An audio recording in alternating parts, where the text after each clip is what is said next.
Boa noite. Você sabia que de cada 100 brasileiros, 15 são filhos, netos ou bisnetos de italianos? No Globo Repórter de hoje, 140 anos de migração italiana. Vamos contar a aventura dos corajosos europeus que atravessaram o oceano em busca de uma nova vida. A nossa história mudou com a chegada deles. Ajudaram a construir a maior cidade do país, revolucionaram a agricultura, nos revelaram o encanto das pizzas e das massas, deixaram suas marcas na culinária e na cultura brasileira, sempre com muita alegria e muito amor ao trabalho. O programa de hoje é uma coprodução com a RBS TV, afiliada gaúcha da Rede Globo. Nos acompanhe nessa viagem mágica por terras brasileiras e italianas. Intensos, exagerados. Saúde! Eles, mais do que ninguém, são assim. A alegria e a felicidade estão na cara dos moradores desse lugar que construíram para chamar de seu. Benvenuti à Itália. Na verdade, bem-vindos a esse pedacinho da Itália que fica no Brasil. E começou a ser construído pelos imigrantes italianos há mais de 140 anos. Que chegaram à América como quem chega à Terra Prometida. Vieram em busca de uma vida nova, de esperança e de muita dificuldade. Uma história que envolveu partidas, abandonos, mas envolveu, acima de tudo, coragem. Foi de uma das regiões mais lindas da Itália, de onde partiu grande parte dos imigrantes. Deixaram para trás cidades espetaculares. Mas se tiveram que abandonar esses lugares, levaram na lembrança a certeza de que mesmo na adversidade é possível uma nova vida. E a prova é a própria Veneza, uma cidade que desafiou a geografia e foi construída sobre as águas. Mas nem a imponência da capital do Vêneto impediu que a Itália, da segunda metade do século XIX, mergulhasse numa grande crise. Não havia comida nem trabalho. E era dessa Itália pobre, sem oportunidades, que os imigrantes fugiram. Em navios a vapor, com pouquíssima bagagem, enfrentaram o mar durante 40 dias. Quase metade dos italianos que chegaram ao Brasil veio entre 1886 e 1914. Foram mais de 1,5 milhão de imigrantes. E no Brasil, que precisava de mão de obra para a colheita do café e oferecia terras a preços baixos, os imigrantes foram principalmente para os estados do Espírito Santo, São Paulo e o sul do país. Transformaram dificuldades em riquezas e espalharam suas tradições. Marília, qual foi a importância dos italianos no Brasil? Tem uma estimativa da Embaixada Italiana de 2013 de que tem mais de 30 milhões de descendentes de italianos, é quase 15% da população brasileira. Então, é uma influência espraiada pelo território nacional inteiro. Marília também é descendente de italianos. Ela é diretora do Museu da Imigração de São Paulo, que funciona no prédio construído para servir de hospedaria aos primeiros imigrantes. A avó dela, Maria, também se hospedou aqui há mais de 90 anos. São Paulo tem uma relação afetiva com a imigração italiana, né? Eu acho que tem um apego com isso, gosta de valorizar isso. E claro que isso tem muito a ver com esse desenvolvimento do estado e da cidade. E a gente, enfim, perpetua isso no sotaque, na massa, na pizza. Hoje em dia é fácil reconhecer, e de longe, os descendentes dos imigrantes. Eles adoram se entregar aos prazeres da mesa, especialmente com a família reunida. Meu primo, minha nora, meus filhos, meus netos. O importante é a reunião familiar, o amor, o carinho, a união. Afetivos e super expressivos. A gente expressa todos os nossos sentimentos com muita alegria, muito exagero. E como se não bastasse tudo isso, ainda vestem a camisa. Cor, é italiano mesmo.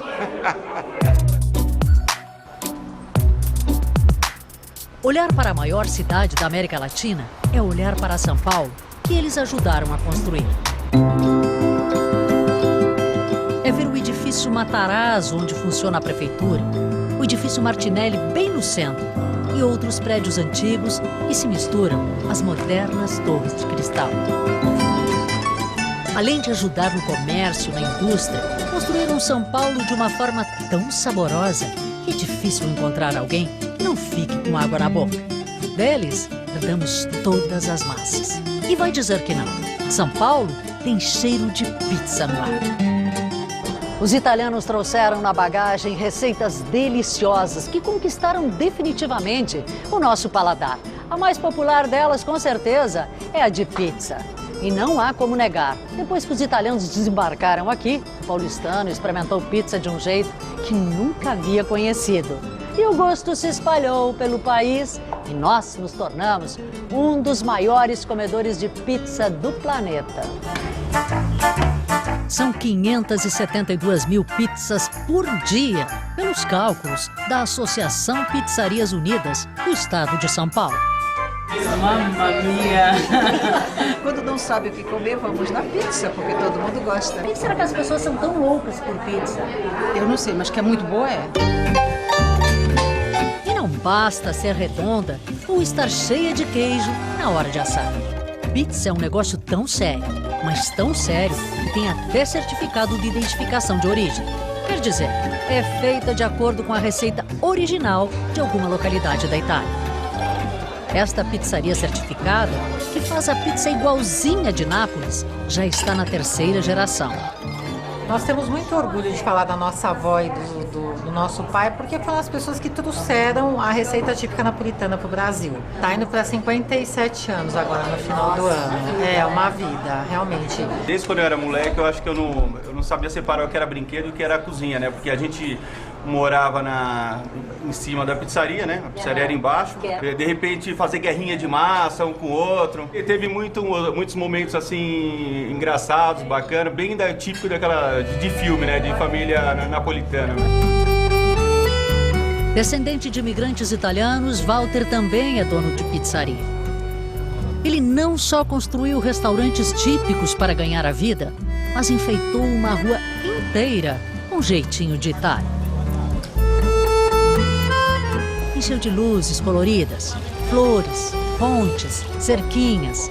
Era um sonho de garoto. E qual é a conexão que você poderia fazer agora entre os seus antepassados que vieram para o Brasil, no sonho de morar na América, de uma vida nova, e o que você construiu aqui? Eu sou a semente deles. Eu acho que está em mim todos os sonhos que já estiveram neles. Eu poderia dizer que esta rua, todo esse trabalho, é o meu agradecimento pelo que eles me deram. O trabalho feito assim com dedicação deixou também paisagens espetaculares. Os descendentes de imigrantes cobriram a serra com parreirais que sobem e descem montanhas. E transformaram o sul do Brasil no maior produtor de vinhos do país. Só neste ano produziram 335 milhões de garrafas. Um dos donos da vinícola, que está entre as 10 maiores do país, conta o segredo do sucesso. Eu diria que está no nosso DNA e de não saber fazer outra coisa a não ser trabalhar com o setor da vitivinicultura. E sabem também ganhar dinheiro. Acho que São cidades ricas, né? Sim, um pouquinho agora, mas se a gente cresceu, se a gente ganhou um pouco de dinheiro, foi realmente por questão, mais uma vez, do nosso trabalho. Motivos para comemorar não faltam. Aqui a gente é convidado a experimentar o vinho, o espumante da região, em lugares como esse, tão lindo, que mais parece um cenário. E os donos das propriedades oferecem, junto com a taça, toda essa alegria italiana. Ei! América, América, América. A família inteira participa. La bella polenta, A gente acaba envolvido, achando tudo familiar. se pianta così. Até a música em italiano, o dialeto dos descendentes da região do Vêneto, fica fácil. Os primeiros cachinhos de uva minúsculos alegram os olhos do casal.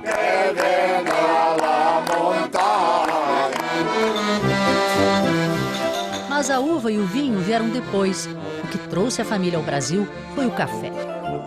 Ayrton conseguiu até cópia do contrato de trabalho feito na Itália pelo antepassado que imigrou.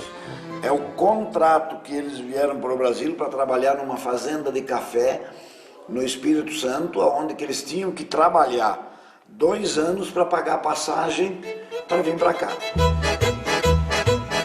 E os italianos trouxeram muitas receitas de vida e dos prazeres da vida. Pão assado no forno de barro. Foram os italianos que nos acostumaram a comer pão nas refeições. Assunta passa a manhã sovando a massa e moldando os pães. Lá fora, a paisagem e o tempo lembram muito o lugar de onde vieram seus antepassados, as montanhas do Vêneto. E com o restinho que sobra da massa do pão, as nonas até hoje costumam fazer pãezinhos especiais para as crianças que se chamam colombina. Faz um rolinho, dá um nó e molda a cabeça e o biquinho. Agora a gente bota na palha de milho. Minha colombina! São elas, as colombinas ou pombinhas, a forma mais delicada de apresentar o pão feito em casa para as crianças. Olha que bonitinha. Viu? Assunta adora esse ritual, que tem até uma singela canção. La colombina, la galeale, cole soale, la toca al cielo. Ai, que lindo! Pombinha tem asas e com as asas... Asa encosta no céu. Ai, que lindo! São gestos repetidos por muitas gerações. Preste atenção nesse olhar, nesses parreirais. Visitar propriedades rurais no interior da Itália é encontrar um jeito de viver bem parecido com os das cidades brasileiras de colonização italiana. É tudo muito familiar. É como se uma lembrança, uma memória herdada dos antepassados fosse revelada. E vamos combinar, né? Olhando para tudo isso aqui, não dá a sensação que a gente está lá na Serra Gaúcha? Estradas rodeadas por cercas de pedra, parreirais, montanhas encobertas por neblina e nuvens. Quanta semelhança com os lugares habitados pelos italianos no Brasil. As paisagens italianas são quase sempre encantadoras. Mas o orgulho é a romântica Veneza. Construída sobre a lama e a água, há séculos desafia todas as probabilidades. No chão da praça, a água mostra sua força. A maré até parece mansa, sobe e desce. Essa é uma das regiões mais visitadas do mundo e é fácil de entender por quê. Olha a beleza que tem a capital do Vêneto. Imponente, como seu símbolo, o leão, que está lá no alto. Veneza é feita de palácios milenares, como este, onde durante séculos viveram governantes que comandaram o Mediterrâneo. O Palazzo Ducali é uma obra-prima da arquitetura gótica. E a Basílica de São Marco, um espetáculo da riqueza que Veneza teve do século XII ao XIV. E olha, vou dizer uma coisa, se perder em Veneza é sensacional, porque cada ruazinha, cada janela, cada prédio tem algum tipo de riqueza guardada, seja arquitetônica, seja de história. Então, é um passeio sensacional.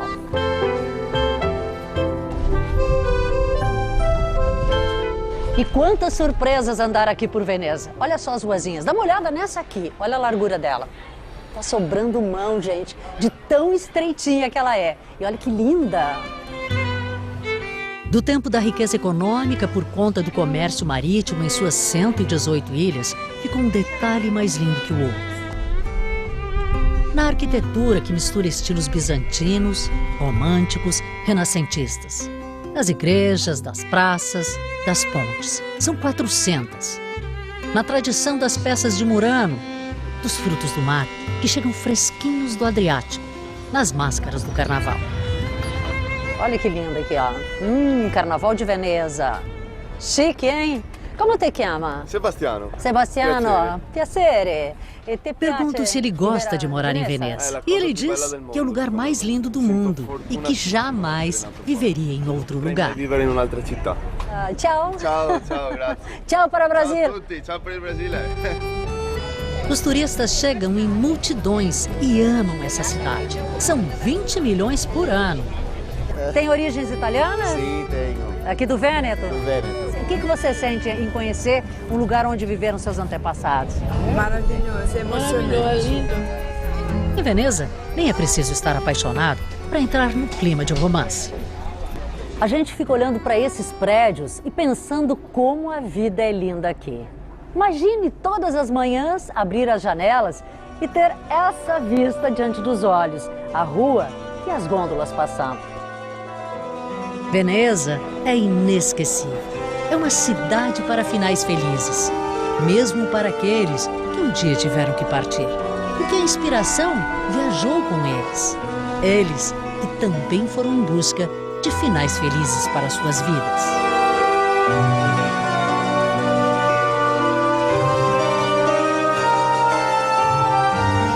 O porto de onde saíram tantas famílias em busca de uma chance na América. E o brasileiro que fez o caminho inverso ao dos pais.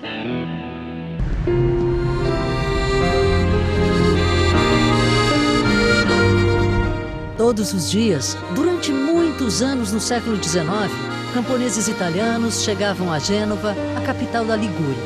Vinham de longe. E na cidade, em tons de laranja, muito iluminada, mas com uma infinidade de ruazinhas estreitas por onde o sol nunca passa, deram os últimos passos antes do porto que os levaria para um novo destino. Quantas famílias partiram desse porto? Aqui, a esperança se mistura com tristeza. E eu olhando para esse lugar, lembro e penso nos meus antepassados que com certeza a minha família viveu a mesma coisa que as outras. Chegou aqui sem nenhuma orientação, muito antes da partida. E sem dinheiro para hospedagem, dormiu ali, naquelas ruas, no entorno do porto, enfrentando o cansaço e a humilhação. E quando chegavam aqui, exatamente onde eu estou, começava uma jornada ainda mais difícil. No Museu do Mar de Gênova, que reconta na Itália a vinda dos imigrantes ao Brasil, uma réplica mostra como eram os navios a vapor que levavam milhares de pessoas a cada viagem. Quase todos na terceira classe, dormindo em camas como essas. Era uma viagem difícil, 40 dias no mar. A migração era um navio pequeno, mas um navio muito carregado de gente. Quantas pessoas? 2.000 a 3.000 pessoas para a viagem. Era tanta gente num espaço apertado que quando uma pessoa ficava doente, quase todos também ficavam. E muitas não resistiam. Mesmo assim, dentro do navio, a vida era melhor do que a vida que tinham na Itália. De Omate, comunidade próxima a Milão, partiram alguns dos primeiros imigrantes que chegaram ao Brasil. Saíram de casas como estas. A maioria delas guarda histórias de uma vida difícil. Faltava comida e trabalho. Nem lenha tinham para aquecer o inverno. É por isso que tantas famílias partiram dessas casinhas. As que ficaram acompanhavam da janela a coragem e o sonho de quem ia para a América. Depois disso, a sensação que se tem é que essa comunidade nunca mais viu algo tão marcante e tão significativo. Tanto que as casinhas ainda são as mesmas e a população dessa comunidade em 140 anos aumentou pouco mais de 2.000 pessoas. Nas fachadas das casas, as plaquinhas que identificam as famílias ainda estão lá, como essa. Era a casa dos Cripa. Eles partiram de Omate e foram para o sul do Brasil. Fundaram a pequena Nova Milano, hoje distrito de Farroupilha, na Serra Gaúcha. Beatriz mostra a casa construída pelos bisavós italianos. Que ano é essa casa? Ela é de 1884. Os quartos são mantidos arrumadinhos do mesmo jeito. Tudo é muito simples, mas também tudo é muito lindo, como esse quarto quase intocado, como que para preservar a memória do Stefano e da Natalina, dois jovens que embarcaram num vapor na Itália com destino ao Brasil. A Natalina não tem fotos, mas o Stefano está aqui. Olha só que italiano simpático. Como todos os imigrantes, com certeza, os dois viveram momentos bastante difíceis, mas olhando num dos ambientes em que eles viveram, olhando para os detalhes, para a beleza, a gente tem a certeza de que eles é que ajudavam a vida a ser menos rude naquele tempo. Dá só uma olhadinha no enxoval da Natalina. Olha só as maravilhas que ela fazia. Esse guardanapo, na verdade, é um quadro, porque na época não havia quadro, bordado à mão aqui. E tem mais muitas peças maravilhosas aqui dentro, mas eu quero mostrar uma especialmente, esta aqui. Esta eram as calcinhas da Natalina. Dá uma olhadinha no detalhe, olha só do lado, que graça. Não é linda? Olha só. A vida era bela, mesmo com poucos recursos. No sul do país, as casas construídas pelos imigrantes eram de pedra e madeira. A casa é típica. Embaixo, no porão, ficavam os animais. Em cima, os quartos e a cozinha. Os de Bona fazem questão de manter a família unida e, se possível, reunida, é claro, ao redor da mesa.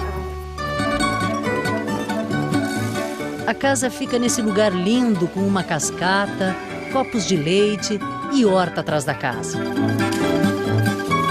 Enquanto as irmãs preparam a comida, lá fora os homens da família fazem cestas de vime que serão usadas na próxima colheita de ouro. Aprendeu, né? Aprendeu de quem, seu anjo? Do meu pai. Venha amanhã, que amanhã é pronto.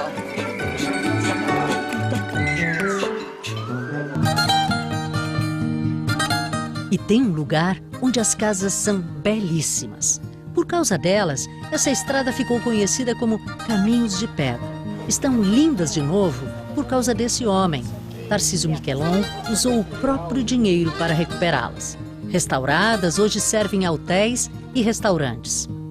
Essa cultura dessas casas vinha na cabeça dos construtores. Eles tinham essa profissão, então eles não precisavam de planta. E eles construíam casas de até 5 andares sem concreto. Eles começavam pelos cantos. Os italianos trouxeram para a América o gosto pela arte. Mesmo sem a riqueza do ouro, do mármore, inclusive os mais pobres ergueram maravilhas com o pouco que tinham. As casas simples de 2 andares, feitas só de madeira em Antônio Prado, no Rio Grande do Sul, são um espetáculo. São tábuas gigantes, cortadas das araucárias, o pinheiro típico do Sul. Juntas, formam o maior conjunto arquitetônico da imigração italiana no Brasil. Herança que muitos descendentes dos imigrantes estão deixando para trás. Eles buscam o começo dessa história. Voltam para a Europa para encontrar familiares ou enfrentar o desafio de vencer onde os parentes não conseguiram. Aqui em Milão, nós vimos encontrar um imigrante que fez o caminho contrário. E ele também chegou sem nada. Veio parar aqui bem pertinho da Duomo, essa que é uma das mais lindas e mais visitadas catedrais do mundo. Mas tem mais. Dá só uma olhadinha no endereço charmoso onde ele trabalha. Ali, ó, na galeria Vittorio Emanuele.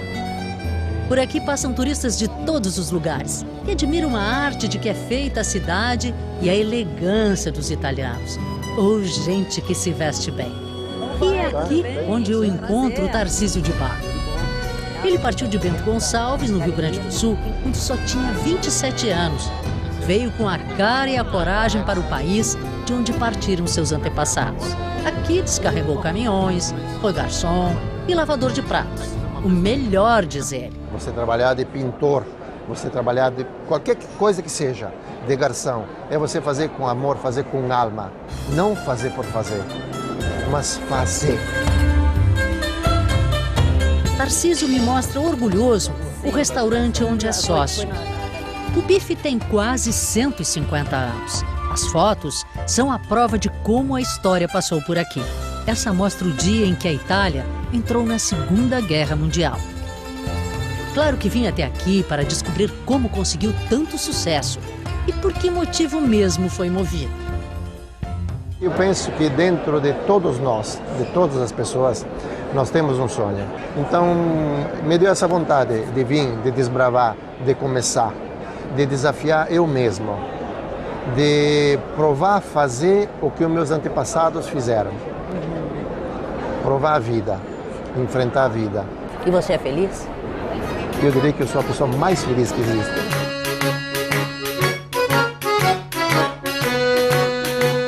A sedução dos doces italianos. Até hoje, paulistanos ganham a vida com as receitas secretas que os antepassados trouxeram na bagagem.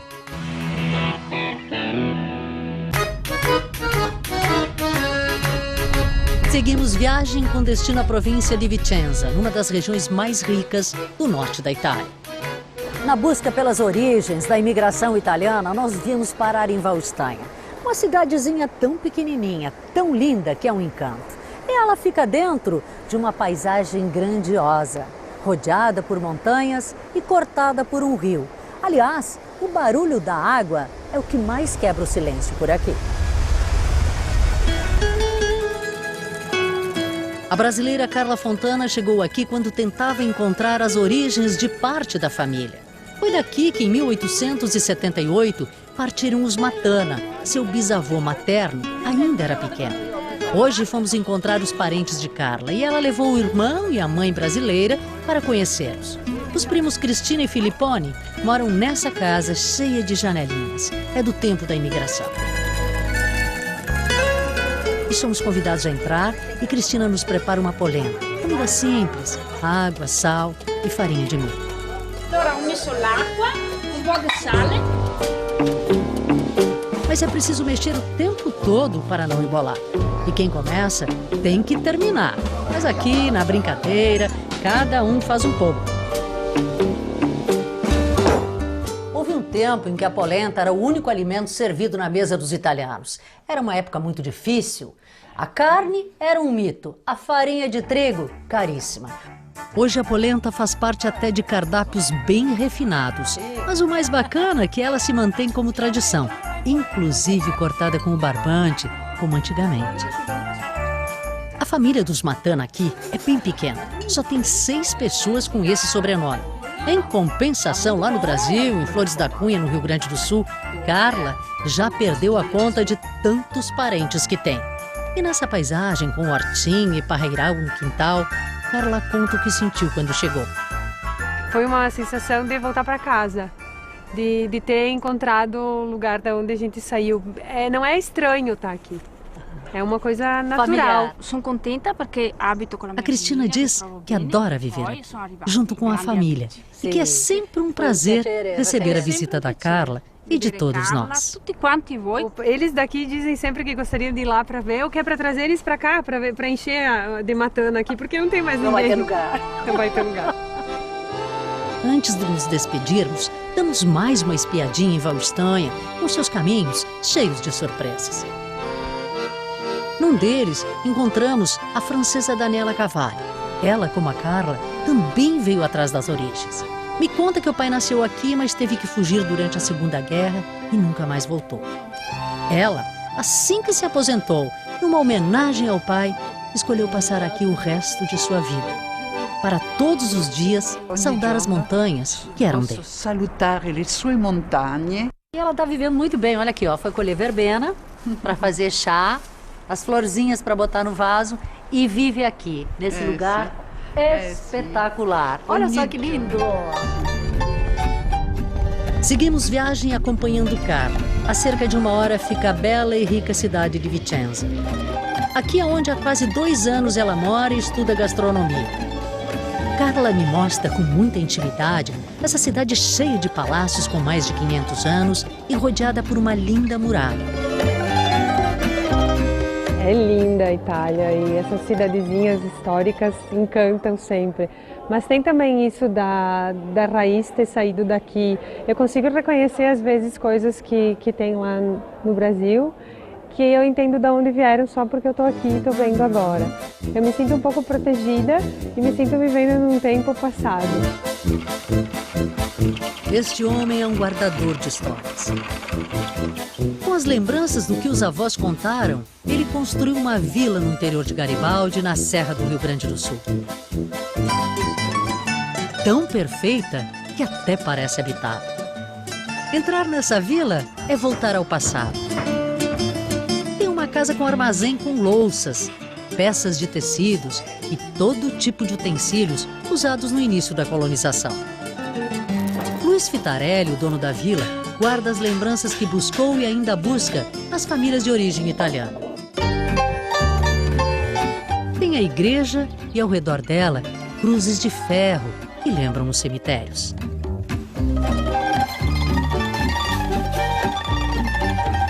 Tem uma marcenaria cheia de curiosidades. Essa é uma peça que tem muita importância para a gente vislumbrar a criatividade que tinha o imigrante italiano. Pegar um tronco de pinheiro centenário, multicentenário, e fazer dele um local para guardar o milho, para guardar a farinha, para guardar os mantimentos. É fácil entender a vocação da região para ter uma das maiores indústrias de móveis do mundo. A Serra também abriga fábricas que fazem parte do segundo maior polo metal-mecânico do país. É quase inacreditável que tudo começou num equipamento igual a esse, a forja, utilizada para a fabricação de instrumentos necessários ao trabalho do dia a dia, como, por exemplo, a foice para cortar o mato, a plantação, ou então a confecção da enxada para mexer na terra.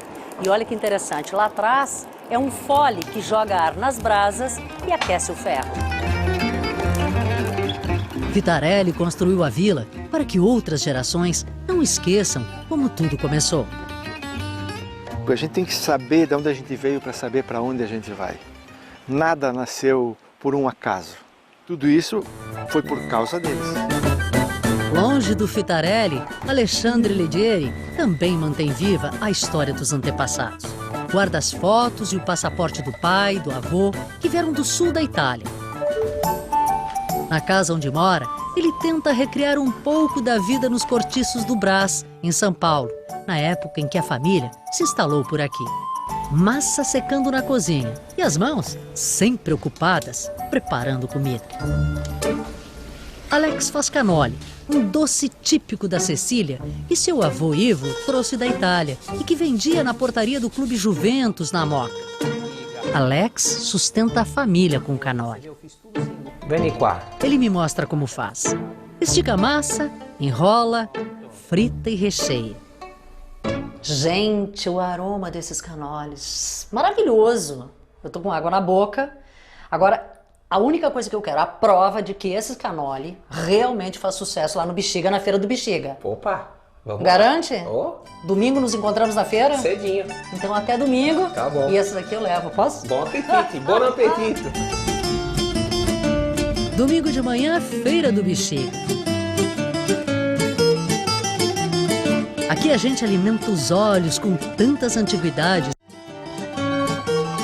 Mas o que eu vim fazer aqui é encontrar o seu Alexandre e os cannolis que ele faz. Olá, bom dia. Bom dia. O senhor conhece o Alexandre que vende cannoli? Conheço, ali embaixo. Já provou o cannoli dele? É uma delícia. Vale a pena? Muito bom mesmo. Logo avistamos o Alex e muita gente comprando cannoli. Oh, bom dia, senhoritas. Bom dia, meninas. Temos bons doces, hein? Bom dia, patrão. Vem comer um docinho. Brasileiros, italianos, roqueiros. Isso mesmo. Rita Lee também provou o cannoli do Alex. Gostou dessa prova? Porra, meu avô, imigrante italiano, Padula. É, e como é que era o nome dele? Domenico Padula, Domenico de Rio Padula. Claro, se estabeleceram em Rio Claro. Aí o meu lado paterno é americano, se estabeleceram em América, que é pertinho. Aí meu pai se encontrou com minha mãe, deram uma banana para os italianos, os americanos vieram para São Paulo e nasceu. O Domingo Feliz. Adorei te conhecer, querida. Obrigada.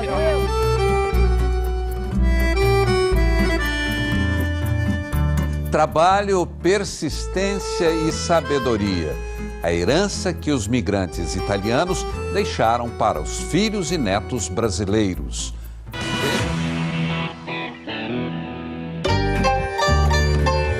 Imagina um lugar tipo paisagem de conto de fadas, com casinhas feitas de pedra com flores nas portas e janelas. Cavazo del Tomba, nas montanhas da província de Treviso, é assim, um encanto.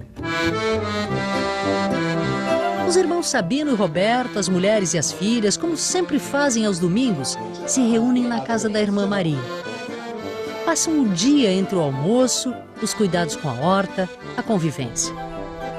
Depois, se reúnem ao redor de um computador e se preparam para conversar com um parente que passaram a maior parte da vida sem saber que tinham. Não conseguem disfarçar a ansiedade, a expectativa. Conexão feita, aparece na tela Wilson Toscan, de Caxias do Sul, na Serra Gaúcha. Eles se conheceram há quase 20 anos e desde então nunca mais pararam de se comunicar.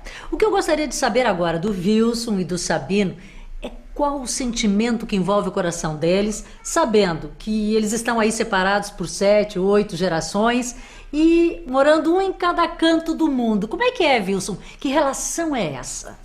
Eu busquei durante muitos anos uma forma de encontrar a origem da minha família. Deve existir algum local na Itália onde a família Toscan saiu e veio para o Brasil. Eu tenho que descobrir isso. A nossa relação é muito forte, ainda mais se você pensar na distância entre o Brasil e a Itália. E é algo muito precioso para o Wilson. É emoção porque a gente tem uma ligação muito grande, é de sangue, tanto que hoje nós nos chamamos de irmãos.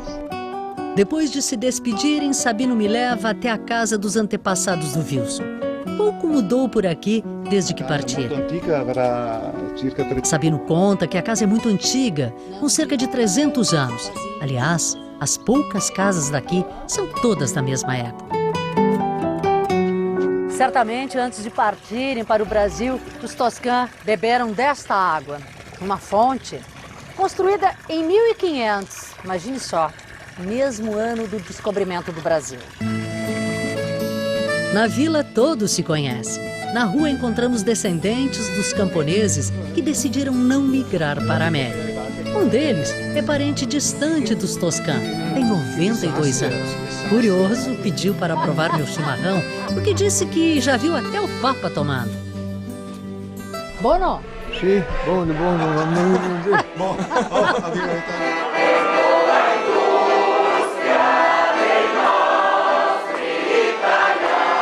Até hoje, em muitas noites do ano, os descendentes de italianos fazem encontros do jeito que as famílias realizavam quando chegavam à América. É o chamado filó. Colocam na mesa os alimentos que produzem, jogam cartas e as mulheres trançam a palha de trigo para fazer chapéus e sacolas. O filó era a sua grande integração. Era uma maneira deles se organizarem, de fazer em frente, de amenizarem também as grandes saudades da pátria-mãe provocada pelo tempo e pela distância. E assim junto também um fator psicológico importantíssimo, de dar o seu grito de vitória. O filó é uma festa, mesmo que às vezes não pareça. Isso é um jogo ou vocês estão brigando? Mas no jogo da hora, ninguém gosta de perder, não. No meio da confusão, ganha quem adivinhar e gritar primeiro a soma dos dedos. 5, 6. 5, tu faz um ponto.